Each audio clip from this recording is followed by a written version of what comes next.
Happy to have Brother Casey Opitz exhorting us today, and his title is Letting Go. In preparation, Brother Casey's asked that we read from John chapter 1, Gospel of John chapter 1, and we'll read verses 14 through 27.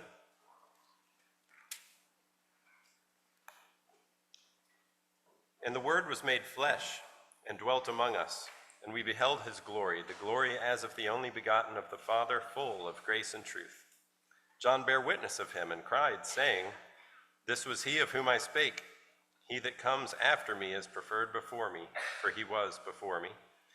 And of his fullness have all we received, and grace for grace. For the law was given by Moses, but grace and truth came by Jesus Christ. No man has seen God at any time. The only begotten Son, which is in the bosom of the Father, he has declared him. And this is the record of John. When the Jews sent priests and Levites from Jerusalem to ask him, Who art thou? And he confessed and denied not, but confessed, I am not the Christ. And they asked him, What then? Art thou Elijah? And he said, I am not. Are you that prophet? And he answered, No. Then said they unto him, Who are you, that we may give an account to them that sent us? What do you say of yourself? He said, I am the voice of one crying in the wilderness, Make straight the way of the Lord, as said the prophet Isaiah. And they which were sent were of the Pharisees. And they asked him and said unto him, Why do you baptize then, if you are not that Christ, nor Elijah, neither that prophet? John answered them, saying, I baptize with water, but there stands one among you who you do not know. He it is who, coming after me, is preferred before me, whose shoe latchet I am not worthy to unloose. Let's give our attention to Brother Casey, his topic, letting go.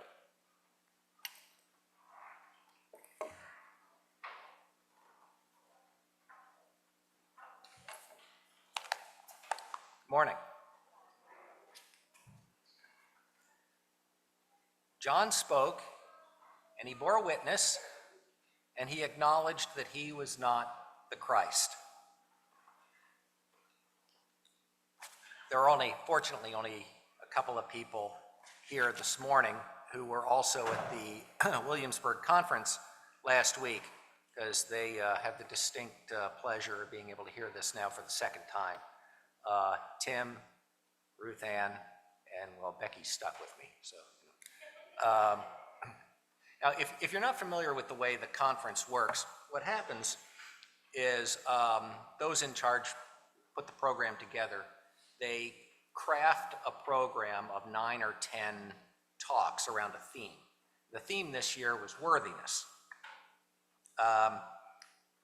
and they put together a carefully orchestrated series of topics around that theme, and they send these topics out, a paragraph or two description and a bunch of references to go along with it to support it, and they ask you to pick one that you give a talk about. Well, when the program was sent to me this year, the list of topics for the conference was on it, and I was asked to select one, and I immediately gravitated to one of the earlier talks about our worth or our worthlessness, perceived worthlessness, because I had a lot to say about that from my own perspective. You see, I usually don't feel it. I absolutely believe what the Bible says is true. I just don't necessarily feel often that it's written about me or to me. I naturally apply God's words about worthiness as a gift, not as something to be earned, but as a gift to you, to anyone else. You are counted worthy. I know that for a fact. I know that you, every one of you here in this room is counted worthy. But for myself, they're usually just words. They're academic. They're thoughts that I see as an uninvolved party. I absolutely believe that the Bible is true and that Jesus is coming soon, and that excites me because the world is a mess, and our personal worlds are full of struggles. But are the things God says about worthiness written about and to me? I know myself. I know my own shallowness. I know my own sins. I know my own inability to raise my mind to higher things for more than a minute at a time. I know I'm stuck in day-to-day busyness, and I rarely, if ever, lift my mind to higher things. I know this is wrong, and I'm working on it. We're always a work in progress. But then, as I was thinking about the topics, something ironic occurred to me. But first, just a little aside about that word irony. Maybe call it a rant, more of a rant about a song. I'm sure they're all familiar with Alanis Morissette's song, Ironic. Well, ironically enough, most of the things, I think absolutely everything she mentions in that song are not ironic. They're just unfortunate. An old man turns 98. He won the lottery and died the next day. That's unfortunate timing. It's not ironic. It's a black fly in your Chardonnay. Well, that's unfortunate. It's a death row pardon 2 minutes too late. That's definitely unfortunate timing. It's like rain on your wedding day. Unfortunate, and I hope you didn't have any outdoor plans, or that you can work around it somehow. It's a free ride when you've already paid. It's good advice you just didn't take. It's not ironic. It's a traffic jam when you're already late. It's a no smoking sign on your cigarette break. That's unfortunate too, maybe. Or maybe that's a sign from God of a whole different sort. And then she asks, isn't it ironic? No, Alanis, it really is not. It's all just unfortunate. So what is irony? Irony is something that happens that is not what we would expect. It's something that defies natural logic. If something defies natural logic, is counterintuitive, then maybe it's ironic. A black fly in your Chardonnay, Alanis, does not defy logic. In fact, if you're drinking wine outside, you might even kind of expect it. Rain on your wedding day is not counterintuitive either. So as I continued to read through the list of topics, I came to the last one. It was called letting go. And I immediately saw something I'd never seen before.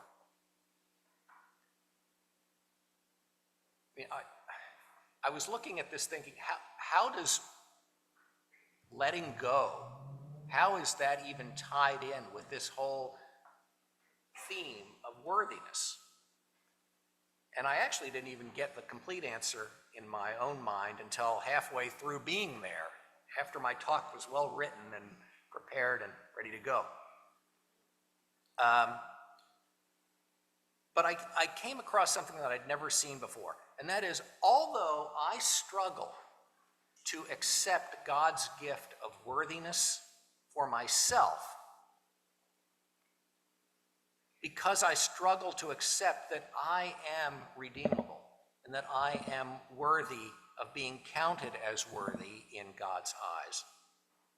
While that's the way I often see myself, I am at the same time absolutely convinced that if people would just do what I would do and think the way I think, then they'd be okay and all would be right with the world.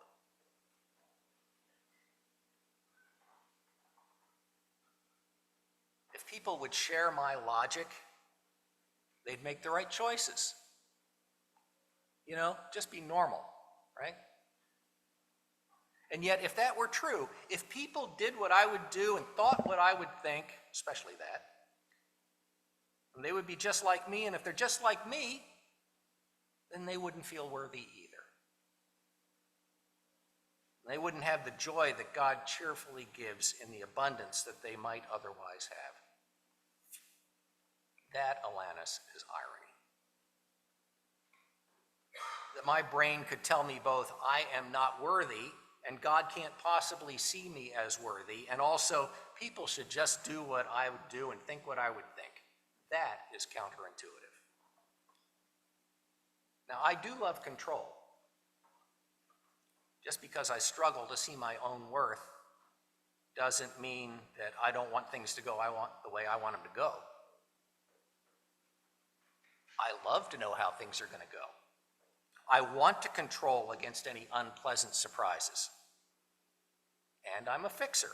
If something isn't right, I'll just jump in and make it right, probably without first thinking about whether it's appropriate for me to do that or not. But aren't those things that veer off course, those things that aren't according to plan, those things that are unexpected, those things that just aren't right, those things that are caused by other people who aren't like me, aren't they exactly the things that God uses? I want a life that goes exactly according to plan. Funny how the world doesn't work that way. Funny how anytime I've grown in any way, it's been through chaos, the unexpected, the imperfect, the painful, the just plain wrong. If people just did what I would do and thought what I would think, I wouldn't be who I am. I would be even more stunted and shallow and two-dimensional and narrow-minded than I am today. You know, the world is full of controls. In all aspects of business, when something unforeseen and bad happens, the team responsible for the system is tasked with putting a control in place so that that same thing can't happen again. If you've been following the challenges at Boeing, think of all the controls that were not in place in the manufacturing process that allowed the various mechanical problems to crop up. Think of surgery, where they put in double and triple checks to ensure that they don't remove a spleen when they mean to remove your appendix. That's probably a good control. In our daily lives, our iPhones give us all sorts of control, admittedly of a different kind. In our daily lives, it's great. We can control our drapes and the temperature of our homes, and we can see who's ringing our doorbell and even adjust our blinds, through these apps. There are little booties that you can put on babies now that measure everything and that allow you to monitor respirations, temperature. Society demands that parents and teachers do all sorts of things now to protect children that were unheard of when some of us were kids. Right, Jerry? But we all know that control is just an illusion. Man plans and God laughs. Now, controlling our drapes is one thing. Controlling people is entirely another.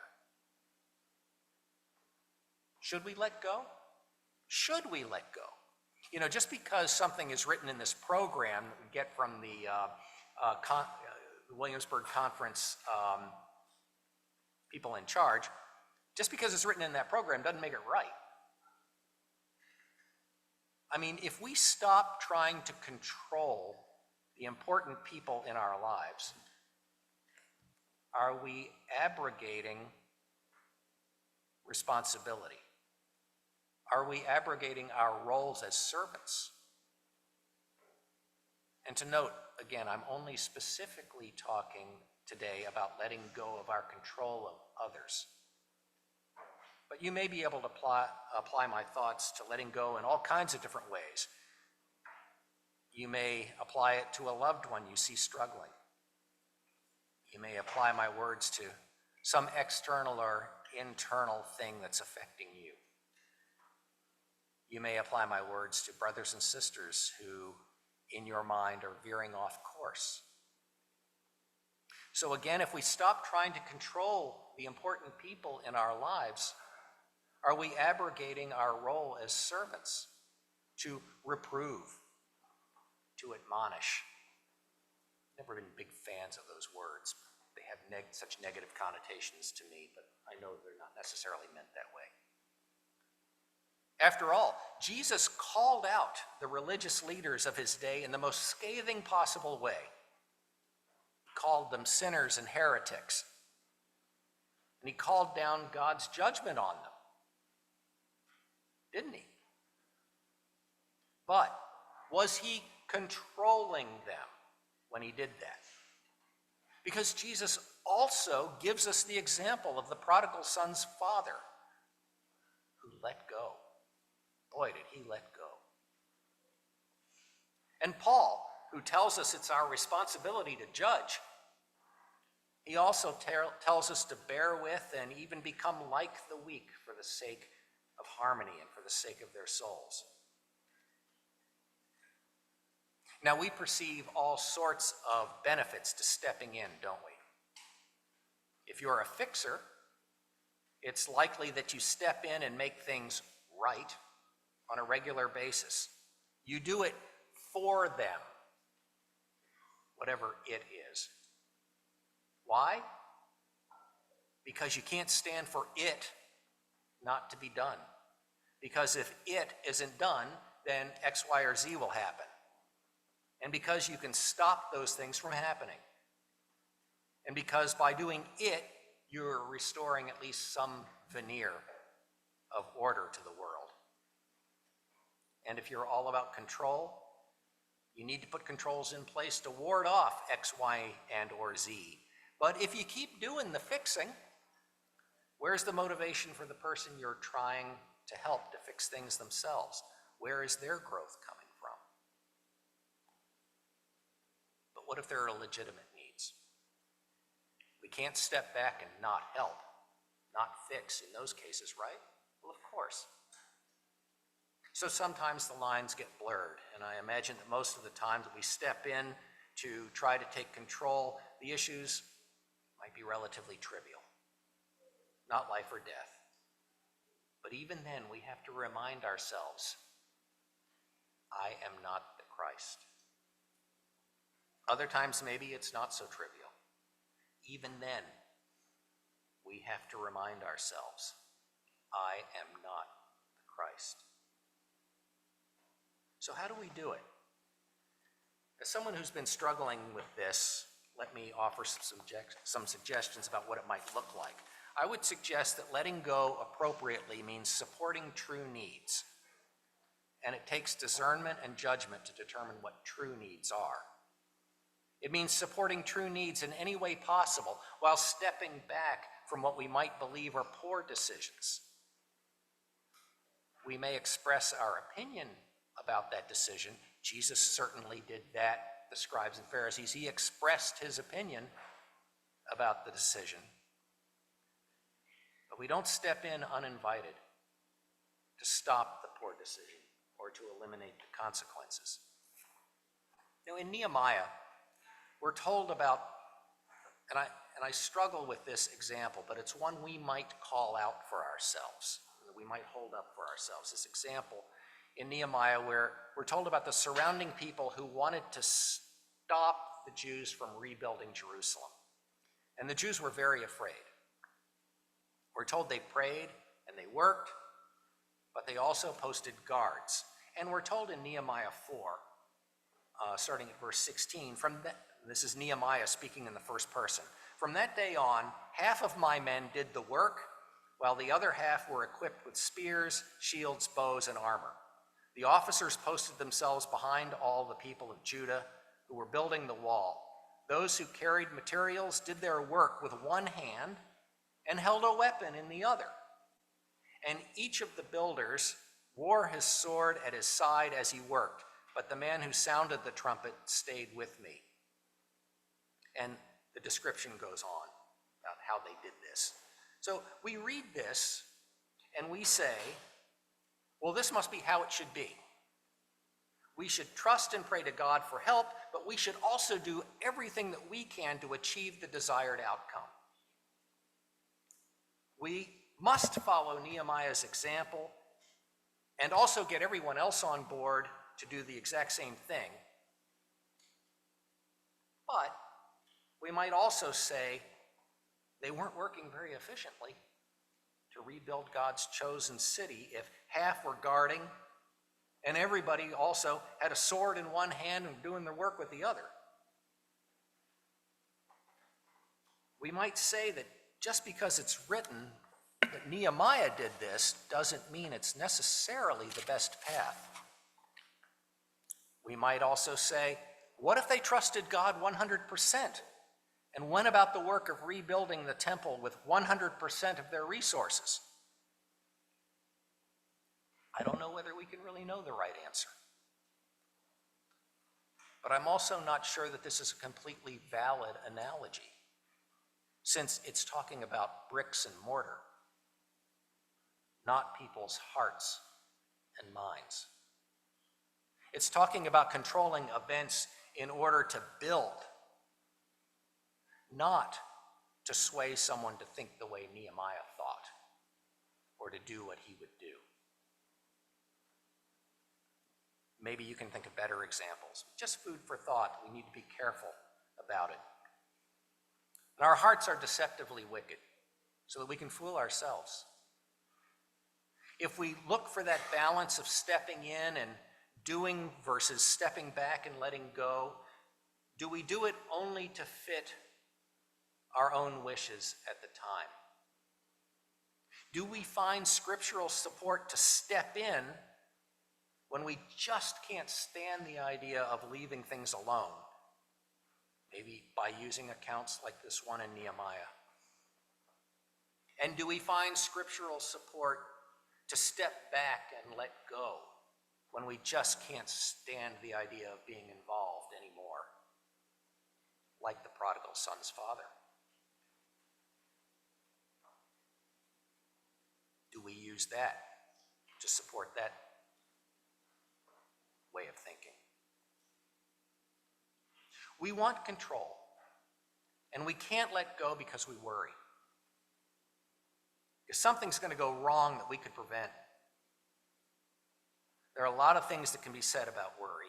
We might say it's a reflection of a lack of faith, that both Jesus and Paul tell us not to worry. But then on the other hand, we might also say, wasn't Paul anxious about the churches? And didn't Jesus worry in Gethsemane? We might say worry comes from not being in the moment and not appreciating that all is well right now. That we're thinking too much about the future. But we need to be concerned about the future, don't we? We need to be practical and plan for the future, right? The word hope implies future. How do we strike the appropriate balance? How do we identify the things we should let go of and then actually let go? What are those things that we want to control because we know best?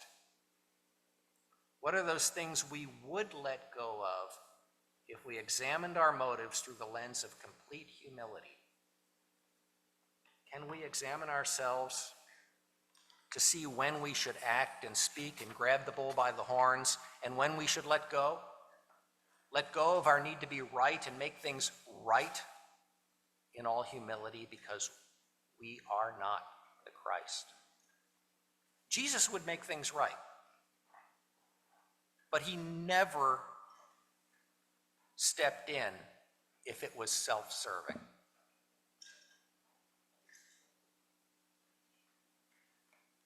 I made the comment that he also never stepped in without being asked. And I was told of one counterexample of that, and that was when he raised the widow of Nain's son. He wasn't, that we know of, asked to do that. But as a rule, he never stepped in without being asked. Jesus, in fact, gives us the ultimate example of letting go. Think about his interaction with Judas. Jesus did not fix things for Judas. If there was ever a time for Jesus to say to himself, this guy's headed down the wrong path, he's going to do some really bad things, I need to stop him, it would have been there on that last night over that final meal. Jesus knew that Judas's decisions and actions were going to cost him his life. Beyond that, Jesus knew that Judas would be forfeiting his own life. So he said a lot at that last meal. He gave Judas every opportunity to rethink things and choose a different path. But he did not jump in and change the course of history. He did not make Judas be righteous against his own will. That's key. Just as the prodigal son's father didn't. Just as God doesn't.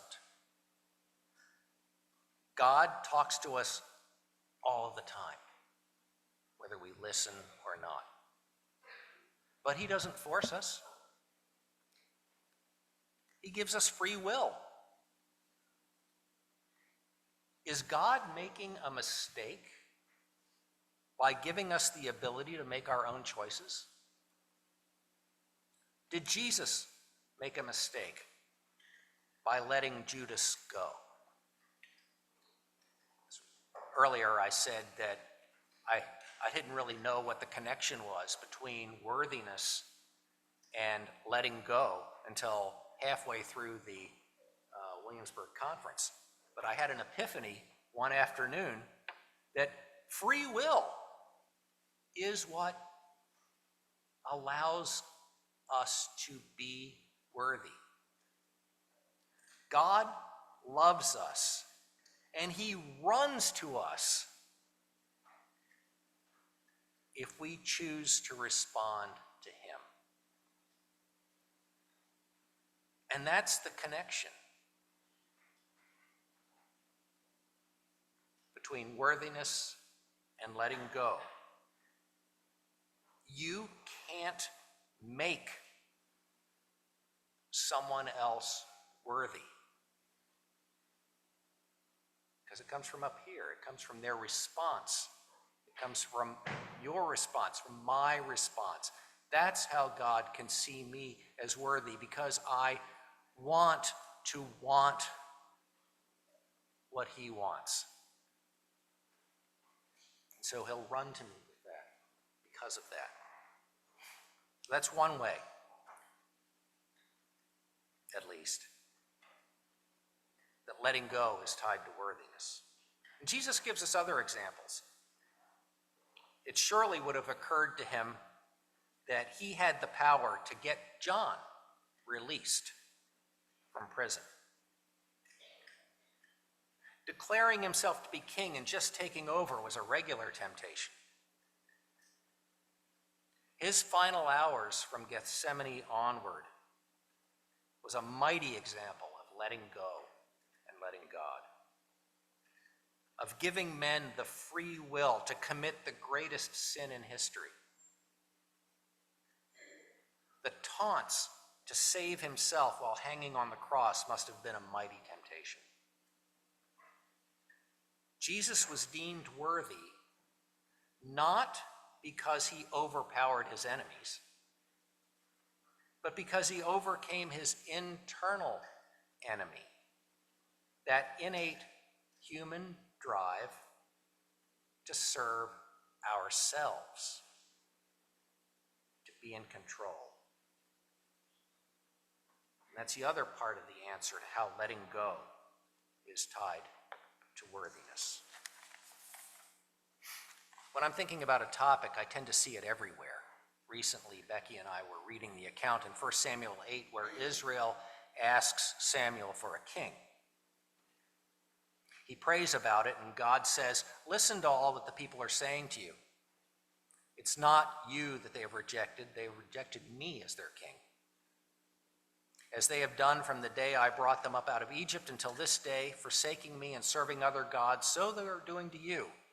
Now listen to them, but warn them solemnly and let them know what the king who will reign over them will claim as his rights. So he does. Samuel tells them everything that the king will do. It goes on, but the people refuse to listen to Samuel. No, they said, we want a king over us. Then we will be like all the other nations with a king to lead us and to go out before us and to fight our battles. When Samuel heard all that the people said, he repeated it before the Lord. And the Lord answered, listen to them. Give them a king. He was right to take it to God.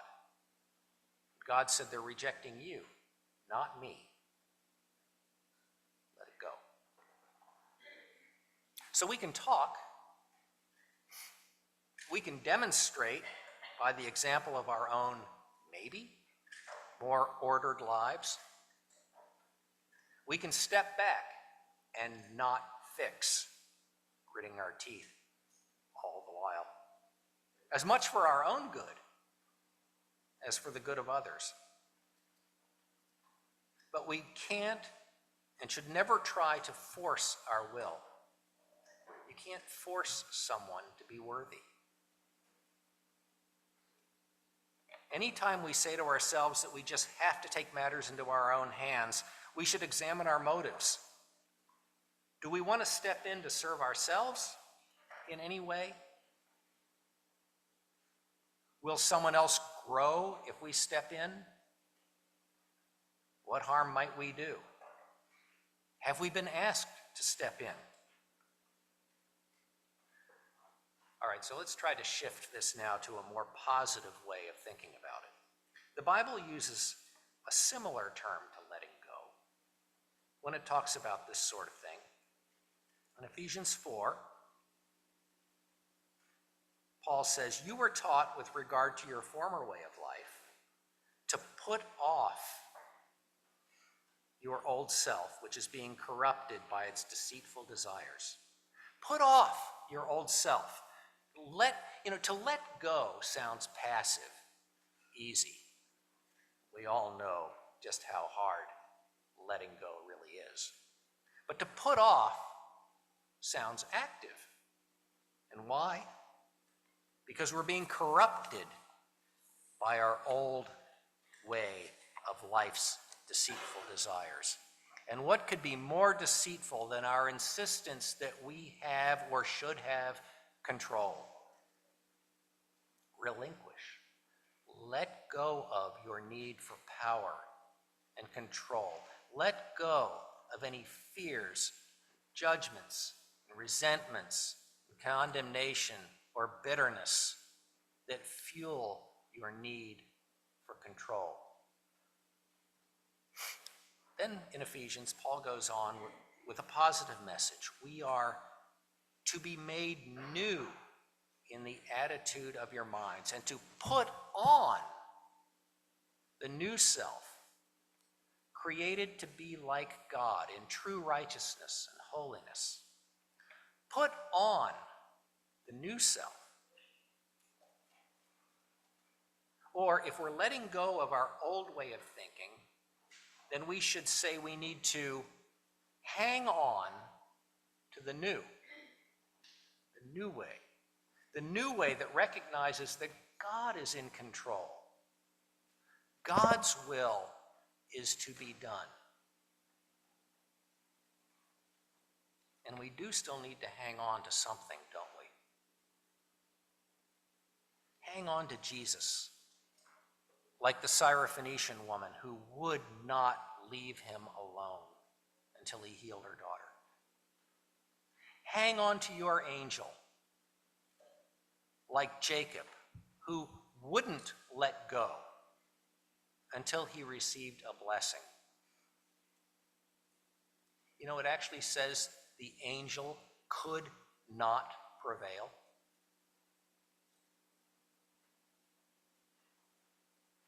Fall at Jesus' feet and worship him like Mary Magdalene, as I picture her not letting go. Hang on to God like Jesus, who prayed in agony in the garden and who let go so God's plan for salvation could take place. Let go of being in control. Let go of being right.